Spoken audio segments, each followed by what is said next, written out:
Välkommen till kanalen Konstaplar i vildmarken. Där jag i det här avsnittet, eller den här filmen, går från Haninge till Nynäshamn. 5,5 mil ungefär, och det kan jag lugnt säga att det är ingen lek. Det händer rätt mycket som jag inte uppskattar, och samtidigt massa som jag älskar och uppskattar. Och det är tidigt på säsongen, så häng med får ni se.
Ja, nu har man kommit en bit här på Sörmlandsleden. Och kan det vara 3 kilometer kanske på väg mot paradiset då, från Haninge. Det började, som sagt, var det Haninge där. Gick i Rudens friluftsområde. Och det är ganska mycket folk där redan tid på morgonen. Så det finns ju utegym, och det finns liksom brygger för fiske där i lilla Rudansjön, och men det är rätt mycket aktiviteter. Frisbeegolfbanor där, och så finns det ju liksom, det finns vindskydd där inne i området, och till och med lite ved faktiskt. Jag betonar på lite kanske. Vad kan man säga? Det är första turen. Yes! Härligt att vara inne, eller ute, men det är så härligt alltså. Och det är kanske 2, 3, 4 grader, men solen värmer, så fort man kommer ut i solen blir det ganska varmt. Men var 3-4 minusgrader nu på natten, och har varit frost på många ställen när man går i is har det legat. Så att det är ju inte särskilt varmt. Så kör faktiskt kängor på den här turen.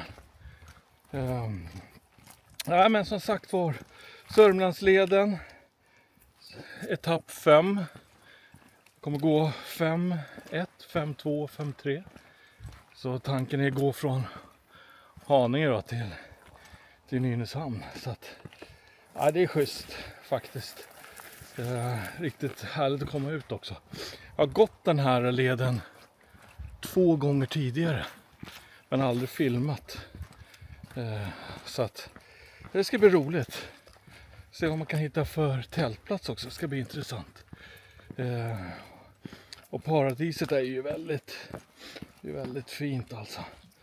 Så ja, det blir roligt tycker jag att komma ut och köra ordentligt här. Och så har jag Ira med mig som löper för fullt.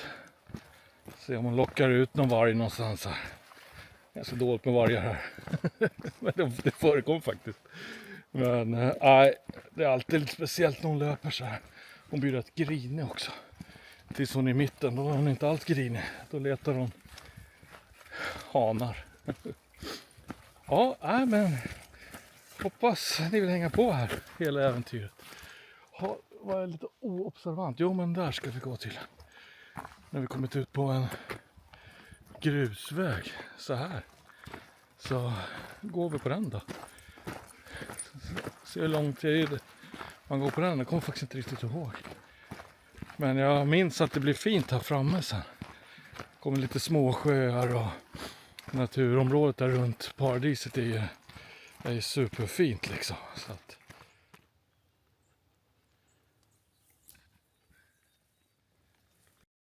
tar och fyller på lite vatten. Jag tror att det kan löna sig.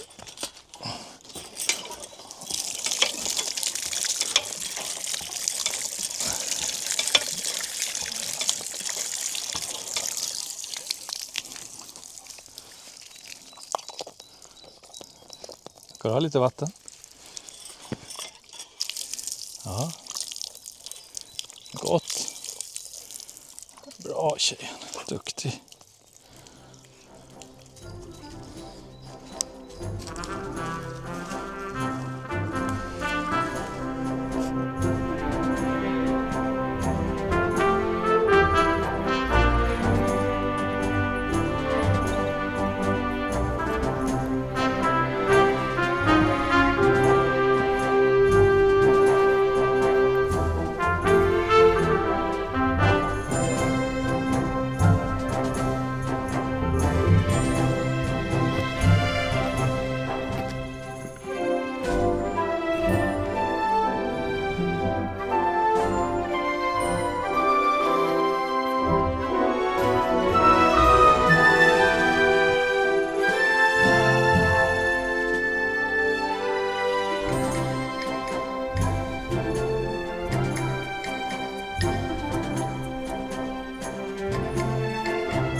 Ser man här, jag vet inte om man kan se det, men här ligger liksom is fortfarande från natten. Det har inte tinat upp. Jag ska försöka att inte gå för mycket i det. Man hör Ira bara plaska rätt. Tycker jag är jättekonstigt som krånglar så mycket. Åh du. Vi gör så här tror jag. Då löser vi det. Sådär.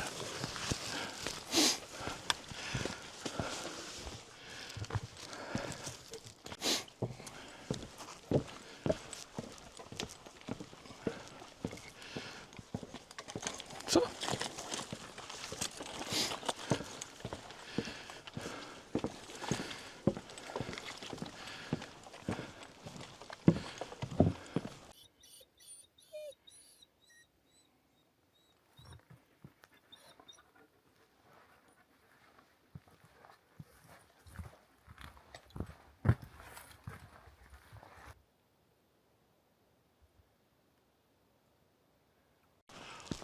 kommit in i paradiset här. Går nästan inte att filma för att det är så mycket folk. Jag har inte mött typ en människa på hela vägen fram till paradiset.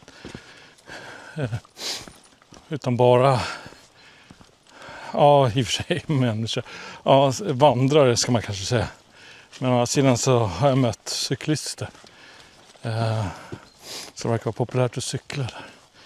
Och hästar har jag mött flera stycken. Med människor på det ska tilläggas. Så att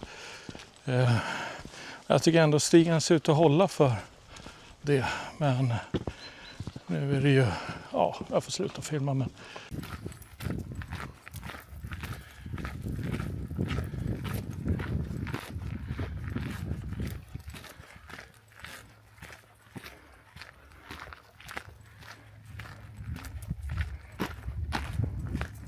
Ja, här svänger leden av mot etapp 6 åt det hållet.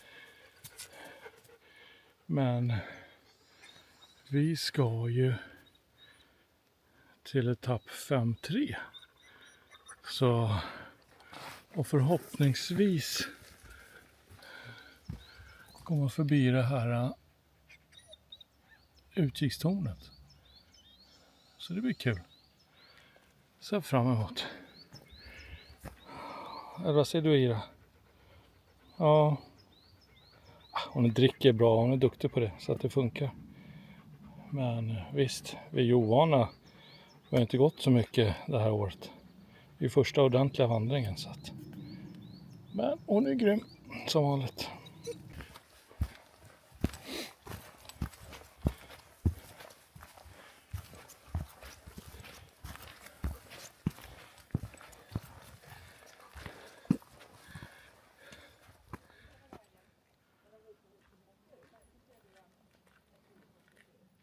Då är man uppe i utkikstornet. Det var faktiskt värt att gå upp här. Riktigt häftigt alltså. Så jag ska visa er.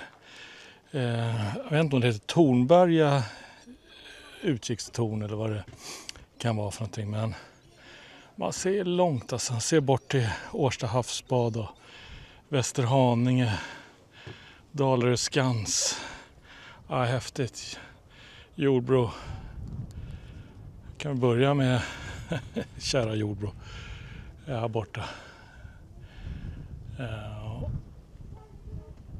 Där är Dalarö ser man långt där borta. Dalarö Skans.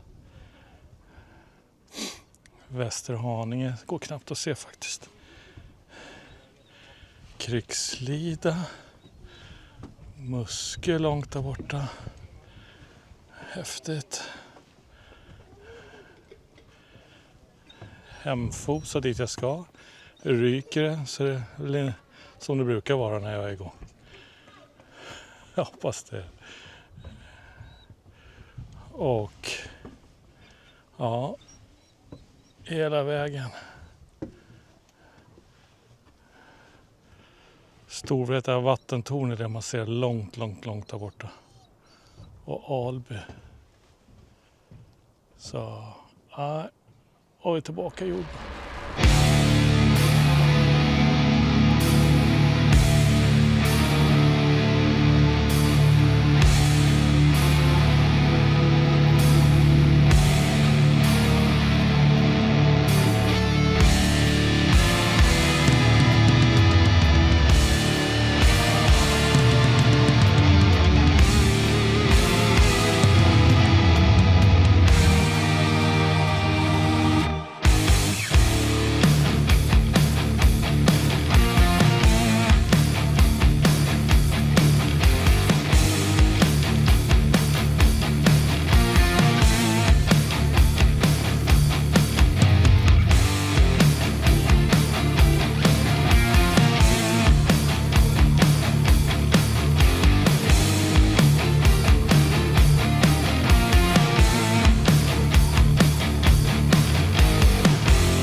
Börjar vi närma oss Södertäljevägen 257 där.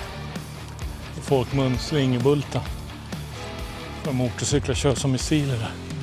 Så att det är den man har hört ett tag nu. Så att ganska hårt trafikerad väg faktiskt. Mycket olyckor. Men den har en historiskt värde också. Det var där Danmarks kung Kristian kom tågande med sin armé in mot Stockholm där. Så att det finns historiska anor här.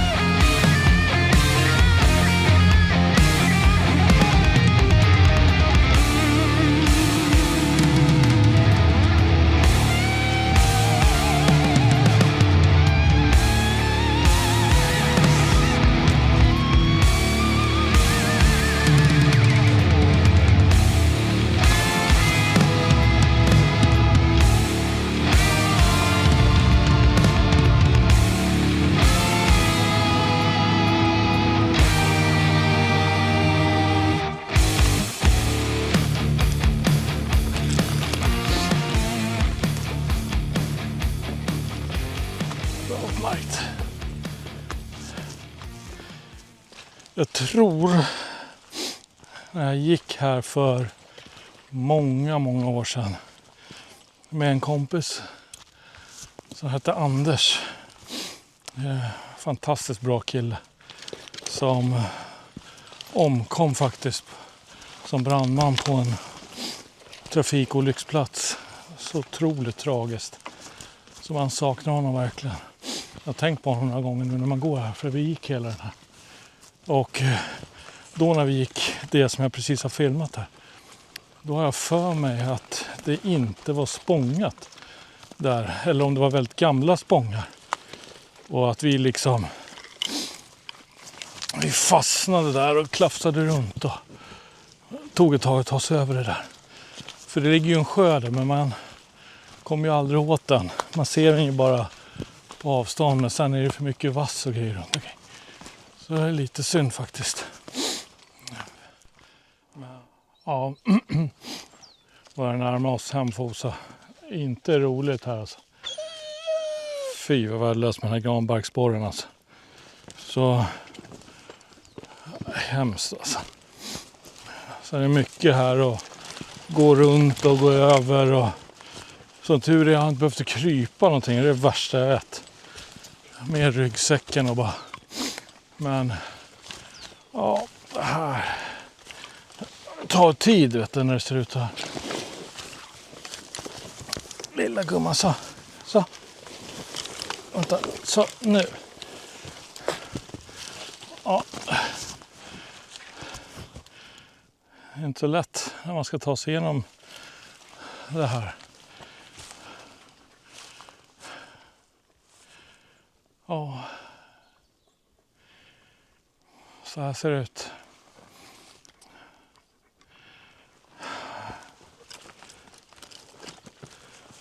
Jag bara kämpar på. Inte så mycket att välja på. Det här blir ju inte lätt. Fira liksom. Ja, vi ska se vad vi kan göra. Ja, jobbigt. Det verkar lätta lite med granbarksborren här. Den här platsen där jag står nu. Jag gick den här leden. Jag berättade att jag gick med en kompis där, Anders. Och det är ju jättemånga år sedan. Men sen gick jag den här leden själv. Och det var innan jag hade den här lilla krabaten med mig. Så jag gick då helt själv. Och där jag befinner mig nu. Jag känner jag ändå så tydligt. Jag ska visa. Här. Där la jag ut liggunderlaget. Och tog en hedlig gubbsömn där. En powernap. Om man ska låta mer positiv. Så jag låg 45 minuter där och bara slagga i solen. Kommer jag aldrig glömma en sån här supermysig upplevelse. Sen var man ju pigg igen.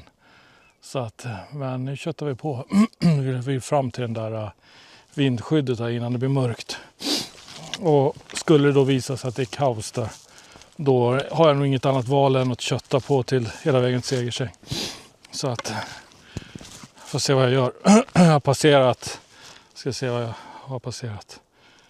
Ja, över 25 kilometer nu. Så borde inte vara jättelångt kvar till sjön där. Jag kommer inte ihåg vad den heter. Heter den Transjön. Jag kommer faktiskt inte ihåg. Jag får nog skriva det, tror jag.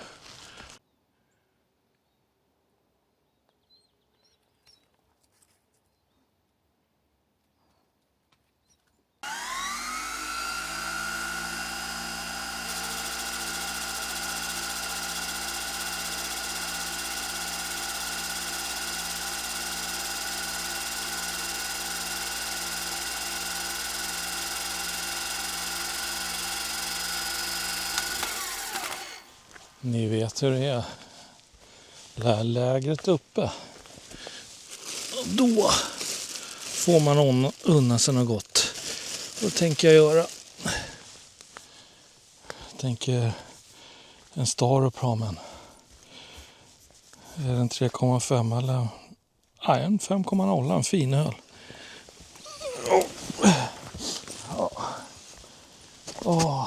Du var jätteduktig då, gumman. Jätteduktig har du varit. Ja, verkligen. Så, ja. Super. Så den här, det är Ira som har burit den. Oj. Ja, du tycker inte det där är gott.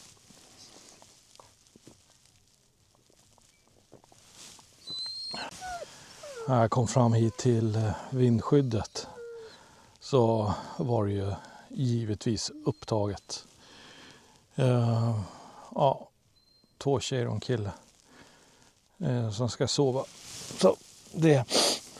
Och jag hade ju gått 2,8 mil där. Nästan 2,9 så. Och den här jobbiga granbarksborrattacken på slutet. Så att, det har slagit upp mig kanske, kan det vara 100 meter max ifrån. Och jag har en stor förmån att de spelar musik och det skriks och härjas. Man börjar bli så sjuk gubbe. Alltså. Jag vill ju sitta och lyssna på tystnaden och fåglarna. Liksom. Det är så det är. Liksom. Inte mycket någonting åt. Kanske ska filma här innan det blir mörkt. Så här ser det ut.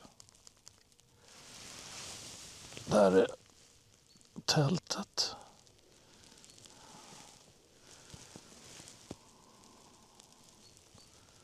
Så sjön. Jag skriver vad den heter, jag kommer inte ihåg den här.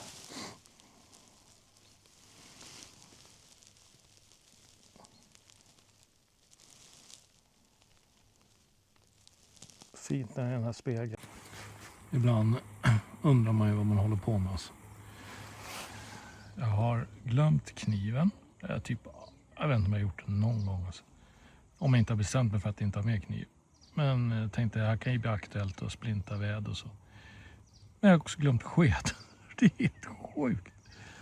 Så jag ska försöka käka tortellini här med använda locket och någon form av grenmöjlighet. Man blir så trött alltså. Det är helt sjukt alltså. Jag fattar inte hur man kan ha så dålig koll alltså. Men ja, så är det. Jag är inte särskilt hungrig ändå. Men det är ju aldrig när jag är ute så det spelar ingen roll. Men fin kväll. Men det är kallt kan jag säga. Det är nära nollan redan alltså. Så det här kommer bli en kall natt. Helt klart alltså. Men Ira har sitt supertäcke där. Det där är riktigt bra alltså. Många minus. Så hon är varm och god i den där. Det kommer bli jättebra in i tältet. Ja. Nej, men vi kämpar väl på här. Käka lite. Ira är lite nyvaken.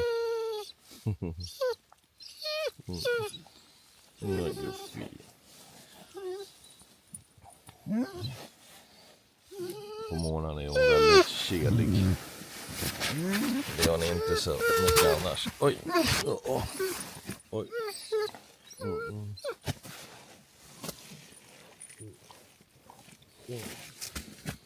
Så. Ja, får se hur den här dagen blir. Det har varit en ganska kall natt i alla fall. Eller det har varit väldigt kallnat. Jag har faktiskt sover med jackan på. Det brukar jag aldrig göra. Jag har nog i och för sig gått utan, men när jag gick och la mig så var det skönt. Så fixa lite här nu på morgonen och försöka komma iväg ganska snart där.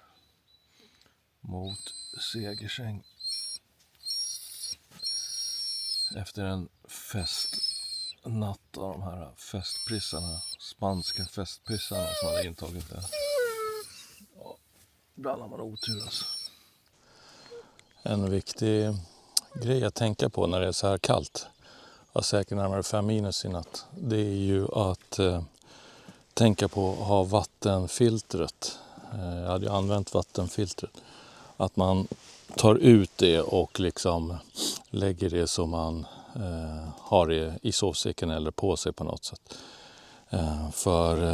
Det var ju, kan jag säga, brutalt att få på sig kängorna. Det här klassiska misstaget man gör liksom. Ja, det är ju tufft liksom.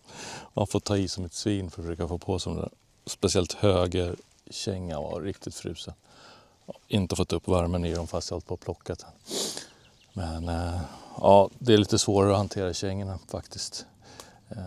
Det är bra med en allergen, kanske flaskor varma i dem eller i värsta fall har dem i sovsäcken, men det är inte så roligt heller.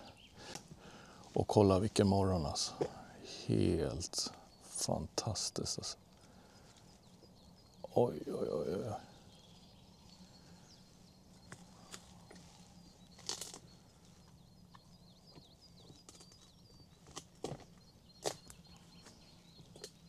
Ja, det är inte dumt alltså.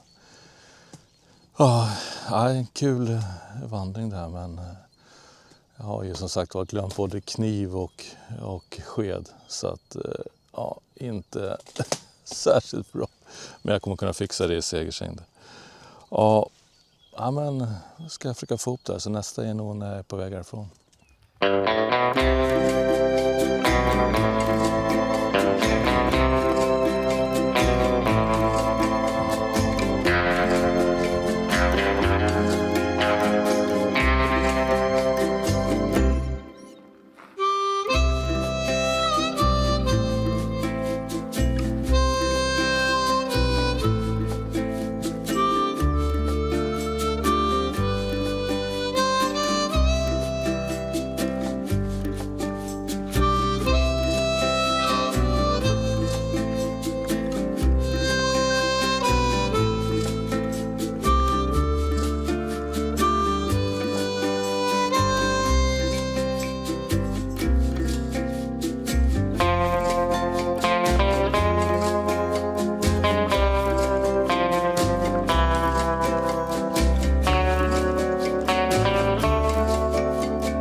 Ja, men nu har jag gått grusväg. Ja, det är en bra bit. Ja, det är ungefär 8 kilometer, 7-8 kilometer. Så, men ganska fin. Hoppas ni fick en känsla. nej, men jag kan väl konstatera i alla fall att helt klart gjorde fel prioritering genom att välja att gå nästan 3 mil igår och så blir det 1 mil idag. Så att det var ju inte så smart. För när jag kom fram här till Segersäng så då blir det övernattning här och så fortsätter jag sen imorgon eller om det blir någon dag senare. Vi får se. Har mycket att göra på jobbet så att det är inte bara att ta ledigt hur som helst. Fin sträcka egentligen från Haninge till Paradiset. Paradiset kaos, sjukt mycket folk. Och det är ju jätteroligt att folk kommer ut och med barn. Och, ja, det är ju superpositivt. Men det är inte riktigt vad jag eftersträvar. Jag vill ta det lugnt. Men utkikstornet där var jättefint. Och sen, ja men det var ganska bra vandring tills man kom in i den här plockepinn-skogen där mot Hemfosa. Så att det var ju brutalt. Så det är helt rätt val att ha lagt om den här sträckan. Helt rätt val. Det kommer att bara fortsätta falla. Man ser det jättemycket gran som är jätteskadad fortfarande. Nej, sorgligt. Ja, då fortsätter vandringen in genom Segersäng där. Tydligt markerat.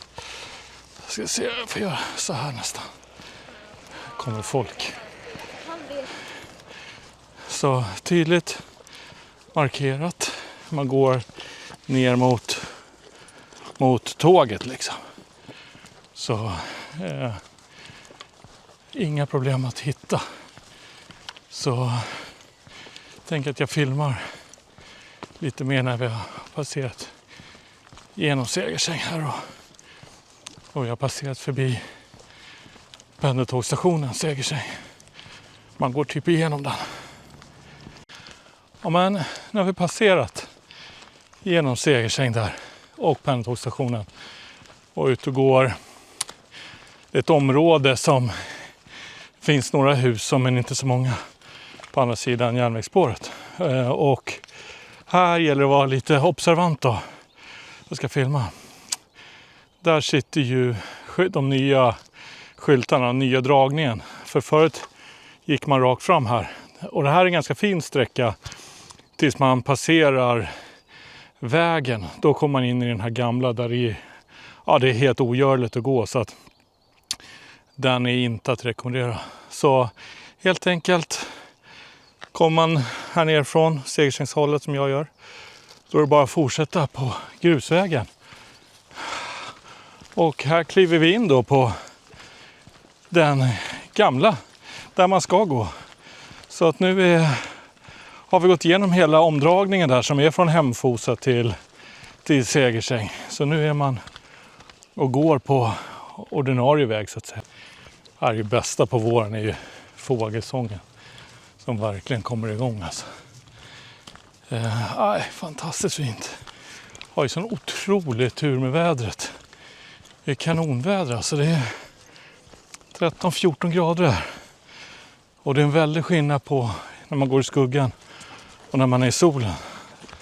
Alltså jag skulle nog nästan kunna gå i t-shirt nu. Riktigt härligt alltså. Jag har ju gått 3 dagar sedan jag kom till Segersäng och började gå nu. Jag var helt enkelt tvungen att jobba där. Det är ju det där. Man ska göra rätt för sig också i samhället. Och sig själv. Så man kan unna sig. Så jag var tvungen att jobba men idag kunde jag sluta tidigare och imorgon har jag tagit ledigt där så att superhärligt. Och det är faktiskt så att jag till och med fyller år idag. Så frugan jobbar och barnen är utflugna och har annat för sig där så att tänkte jag varför inte dra ut i skogen och fortsätta min vandring så jag kan avsluta den. Och jag vill göra det så nära inpå som det bara är möjligt. Tänker gå ganska kort idag. Har en plats som jag har siktat på. Samma plats som Johan Grönblad och jag var på när vi spelade in våran kaminfilm där. När vi pratade mycket kamintält. Och Johan är ju en av mupparna där. Så det är inget skällsord utan de kallar sig det själva. Här gumman, tror jag vi går. Jag tror slipper vi gå i vattnet där nere. Så där har jag siktat in mig på. Så blir det lite, kanske 1,5 mil någonting imorgon då. Kanske lite mer. Men det är ju perfekt egentligen. Kolla vad fint det är. Är inte det här riktigt fint alltså?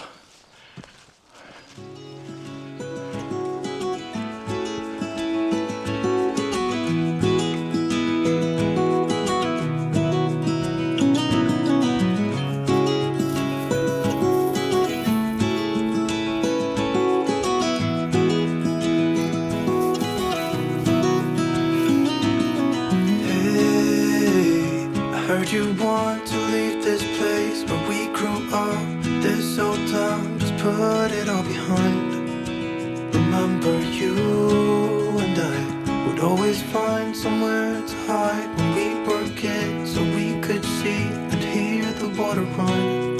The river's gonna cry when you're gone.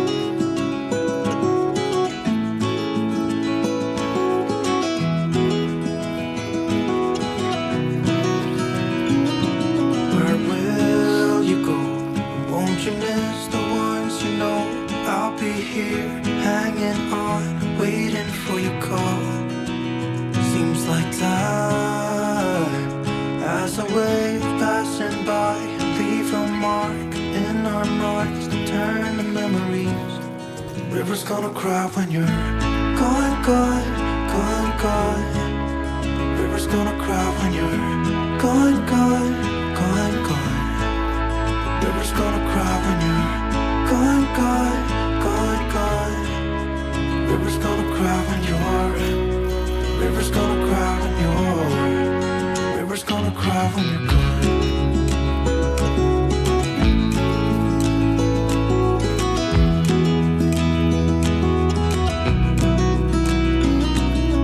Hey, I was hoping you would stay, but I've always known that you would go and find your own way.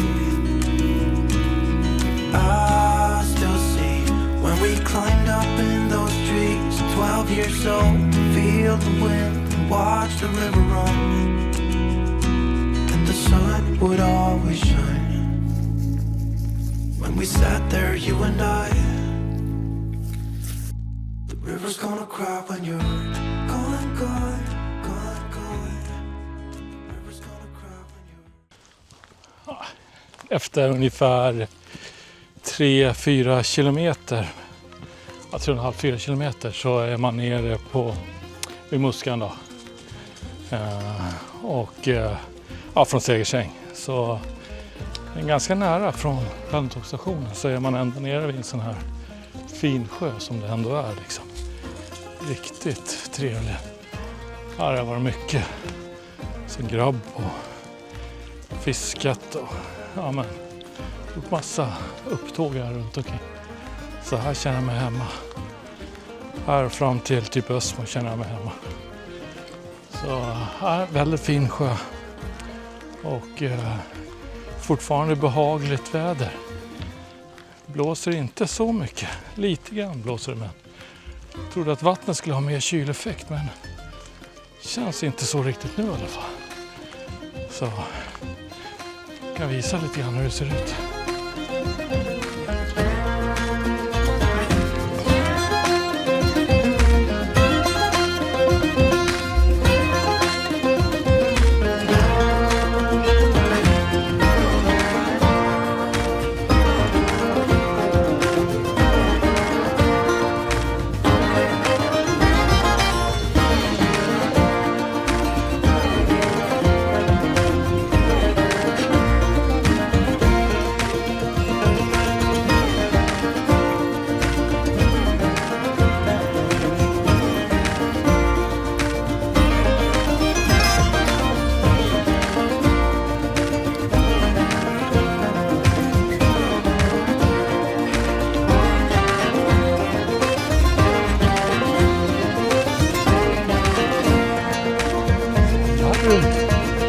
det blir bra. Här kanske man kan få upp tältet. Det ser hoppfullt ut. Härligt. Ja, men vad trött jag blir alltså. Jag ska visa. Vad är det här liksom?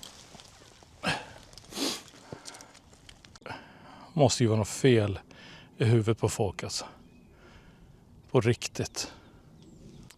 Lite sluttning, men jag tror det kommer funka bra ändå faktiskt. När jag kom hem så tog jag ut innertältet, separerade det från innertältet, yttertält från innertält.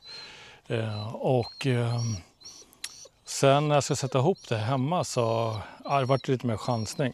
Och det varit ju svårt när man inte har yttertältet uppslaget, så det funkade ju inte när man kom hit. Så ja, uppslagningen vart ju kaos. Den är inte superbra nu, men marken är ju inte heller jättebra. Så att nu är jag i alla fall tillräckligt nöjd liksom. Så, men det där var nyttigt att testa. Det är nästan så att det är bättre då att vänta och sätta in innertältet tills man är i stort sett framme på plats och har slagit upp yttertältet. Men nu ser det ut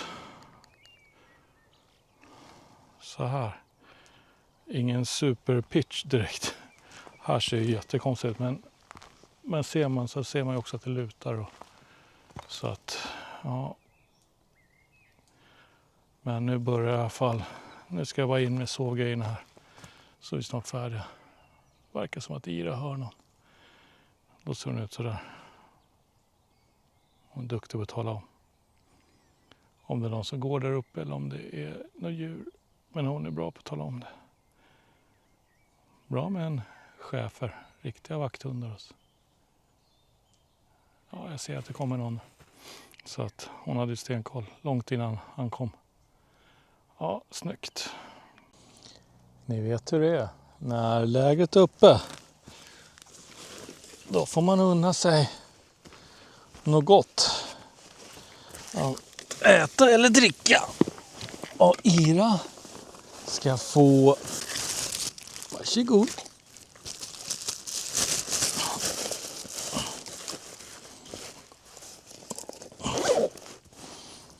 Och jag får unna mig något gott att dricka här. Det har man förtjänat, speciellt när det strulade med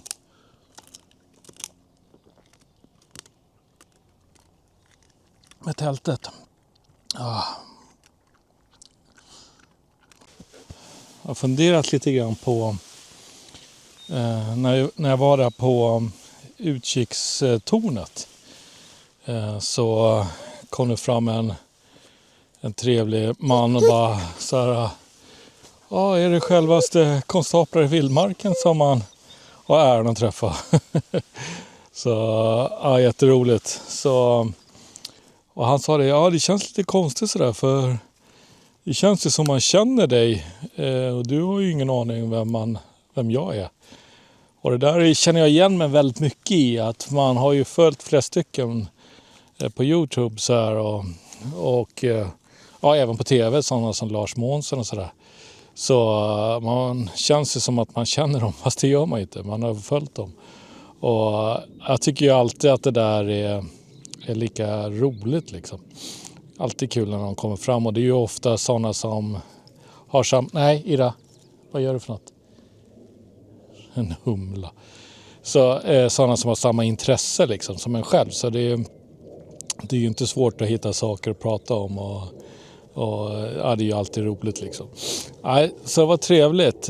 Och jag funderar på det här lite, varför jag började på det här med YouTube. Det är ju 3 år sedan nu ungefär. Jag hade ju många år varit i skogen och fotat en del och filmat också en del, men hade aldrig ens tänkt tanken tills man såg allt mer på YouTube och alla som var ute och for och gjorde grejer liksom. Tänkte så här, det där kan man ju själv göra. Så det var därför jag egentligen startade. Och jag tror att i grund och botten så är det ett stort filmintresse som ligger i liksom, ja, grunden.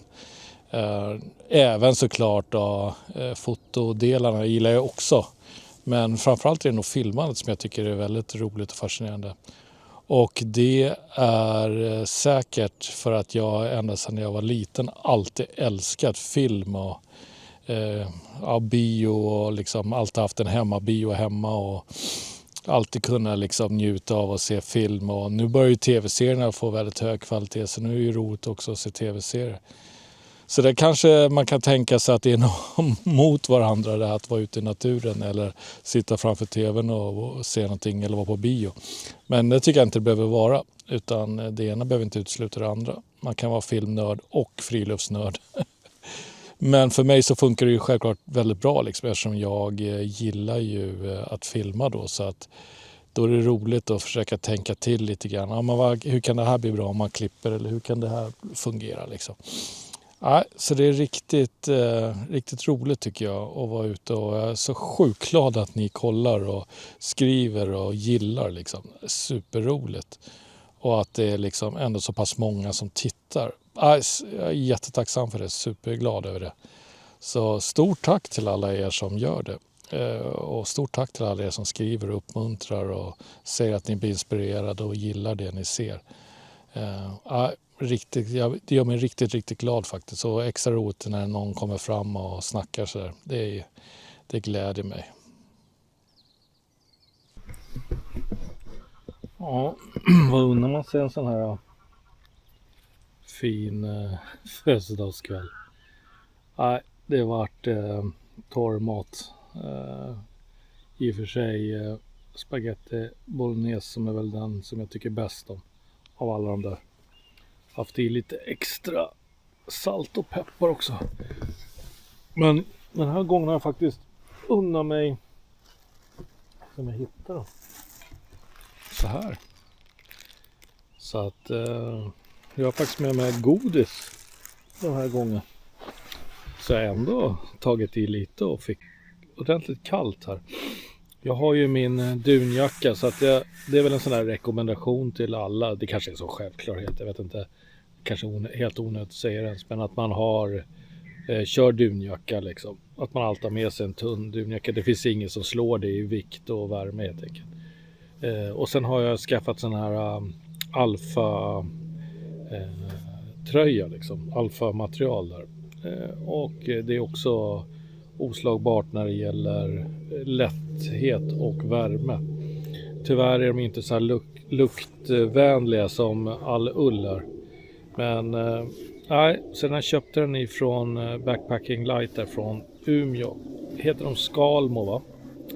Handgjorda i Umeå. Så det kan jag rekommendera. Jag gillar ju allt som har med Sverige och våra företag här och Norden. Så kan man stötta här, så försöka göra det så mycket som möjligt. Så ja, men kul att testa. Än så länge är jag supernöjd. Men det kan vara bra att veta med så här alfamaterial att det blåser ju typ rakt igenom, så du behöver ju ha antingen skaljacka utanpå om du vill behålla värmen, eller som jag gör nu då med en dunjacka utanpå. Och det här känns faktiskt riktigt bra. Då sitter jag ändå helt still här vid ett kallt vatten liksom. Så ja, men riktigt bra. Kul när man testar nya saker och blir nöjd. Så får se, kommer givetvis fortsätta att testa det där, men det känns nästan oslagbart när det gäller vikt kontra värme liksom.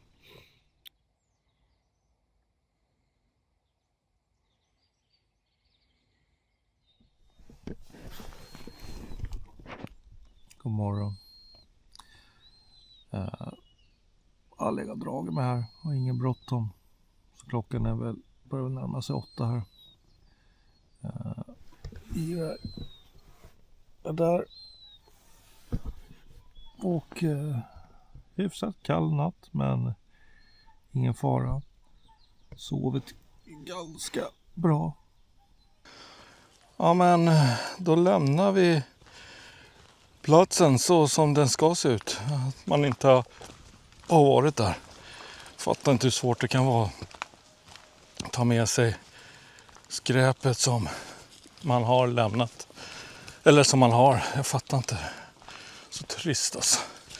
Jag gissar att det är ungefär 1,5 mil Så jag tänker att jag går här nu till Ösmo, passerar Ösmo tänker jag. Sen tar jag nog någon paus, sätter mig någonstans och gör lite gröt. Fjällanders grundidé på gröt. Bebisgröt och blåbärssoppa och mjölkpulver. Det är min variant av hans variant. Där han drar i också både olja och kokos tror jag han är i också. Ja, han är underbar Fjällanders, man lär sig mycket av honom. Och jag kan rekommendera, alltså, den varianten jag gör är svingod. Alltså. Förvånansvärt bra, men det är klart, det är väl att bebisarna skulle tycka det är gott, så att det skulle vi vuxna också till.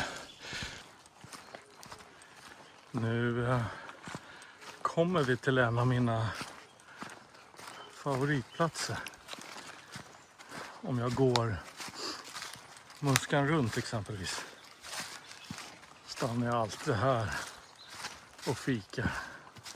Jag vet liksom inte egentligen riktigt varför, men jag bara gillar den här platsen. Den här fantastiska eken. Den är ju helt magisk alltså.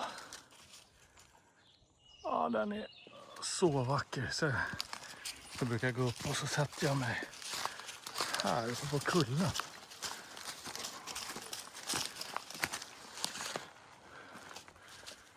Och här brukar man se gäddelek också. Så här på våren. Kolla på det. Ja, det är helt otroligt alltså.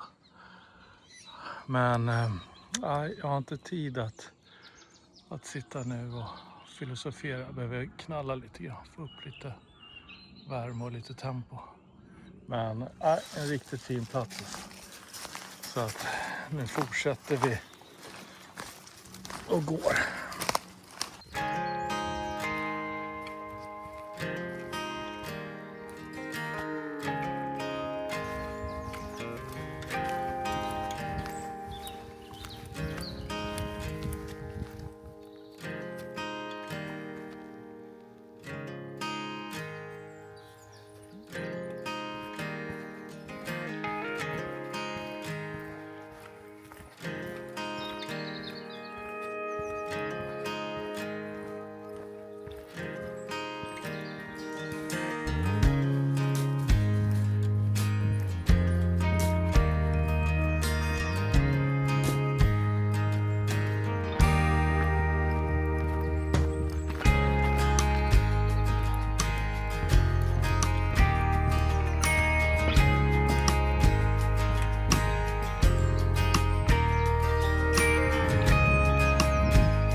Så nu ska jag bara försöka ta mig igenom det här på avföljarleden. Så klart jag är lite osäker på hur den går här. Som har sett på kartan ser ut som den går lite bakom. Det sidan kanske man säger snarare. Jag kommer faktiskt inte ihåg det. Jag har ju sett vad gott, men det är länge sedan. Men det kan vara bra att känna till att i Ösmo finns det ju affär. Det finns pizzeria, hamburgare och sådär. Så vill man ta en lunch där eller fylla på så finns det möjlighet att göra det. Då har man tagit sig över 225 då, hårt trafikerad väg. Och gett sig in på sista etappen, etapp 5.1. Så det känns bra. Börjat i Haninge på 5:an, sen 5.3, 5.2 och nu 5.1. Ja, riktigt skönt faktiskt. Ja, men gröten där satt ju fint. Verkligen. Så jag är ute och går igen. Det var uppförsbackade, därför att det flåsig. Men det satt jättebra. Strax efter jag hade pausat där och käkat så mötte jag 2 tjejer som ute och gick. Så de skulle gå från Nynäs till Hemfosa där. Jag tror den första som jag har mött sen jag lämnade paradiset här. Jag tror inte jag har mött någon, så att jag tror inte att den här är jättehårt belastad. Den här 5.3 till 5.1. Men sedan säsongen har ju precis startat, så att det är fortfarande kanske många som inte har kommit igång och kommit ut. Så att det är mitten av april.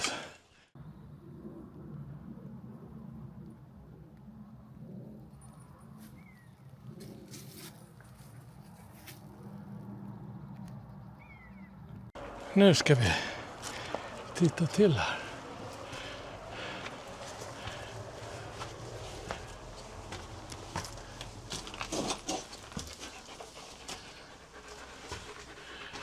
Ja. Nej, vi går inte in där, gumman. Ska se om man kan tända. Så man ser något mer här. Ja, en bit till va? Kommer man. Sen är det stopp, tror jag.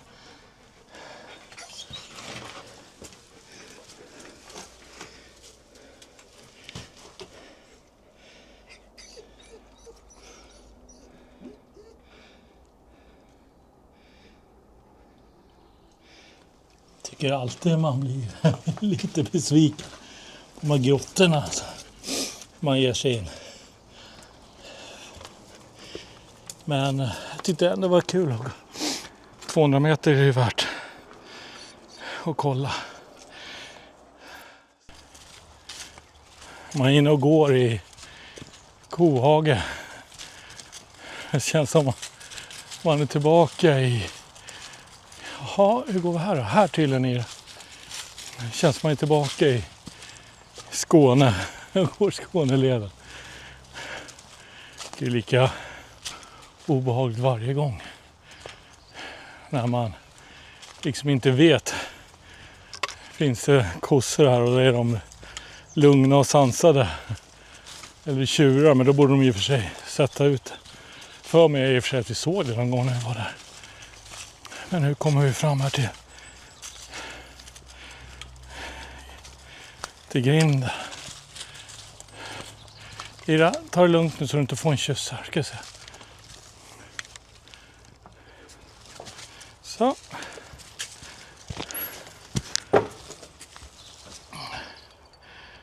Ja. Ja, det gick bra. Överlevde den här gången också.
då har man gått färdigt. Gått hela leden. Alltså 5, 3, 5, 2, 5, 1. Och det blev väl cirka mellan 5,5 och 6 mil då. Ja, schysst. Nu ska jag bara gå ner till tennishallen här och invänta att bli hämtad av Millan där. Kanon. Jag kanske kan göra, medan jag går ner dit, en liten recap här vad jag tyckte. Ja, men jag tycker den har väldigt fina delar. Sen gick jag ju på ett väldigt konstigt sätt.